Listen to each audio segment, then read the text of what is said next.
Inilah alasan kenapa free float rata-rata saham Indonesia itu kecil. Kita tahu lah, di Indonesia itu kan liquidity-nya kecil sekali. Iya. Pemain-pemain sahamnya juga sedikit banget lah.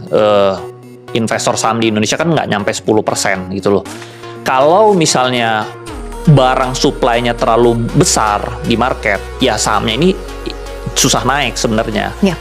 Nah, jadi sebenarnya tugasnya si pemilik emiten, dia itu kecilin supaya sahamnya itu gampang naik. Sebenarnya seperti itu yang terjadi.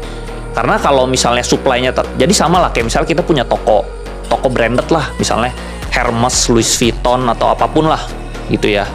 Kalau misalnya barang brandednya oversupply, ya barang dia nggak bisa naik. Ya dia harus supply-nya dikecilin. Nah, itu yang terjadi di saham-saham di Indonesia karena pemain sahamnya sedikit. Ya dia harus supply-nya dikecilin dong baru sahamnya bisa naik. Kalau misalnya terlalu oversupply yang mainnya sedikit, ya nggak bisa naik-naik sahamnya.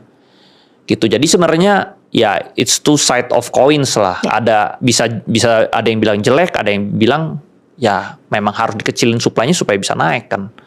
Jadi masih ada beberapa point of view yang mungkin kita juga nggak bisa telah semua gitu ya kok. Betul. Beda kalau misalnya marketnya di Amerika. Market Amerika ya pemainnya banyak, liquidity-nya besar. Bahkan orang seluruh dunia juga invest ke sana. Ya dia gedein jadi 15%, 20%, 50% pun masih ada yang serap pemainnya.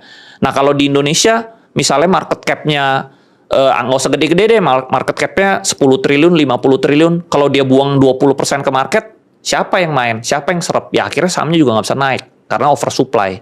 Jadi sebenarnya saya nggak bisa bilang ini salah. Ya. Karena ya di Indonesia pemainnya dikit. Kecuali pemain lu banyak ya. Supply-nya gedein is okay gitu sih.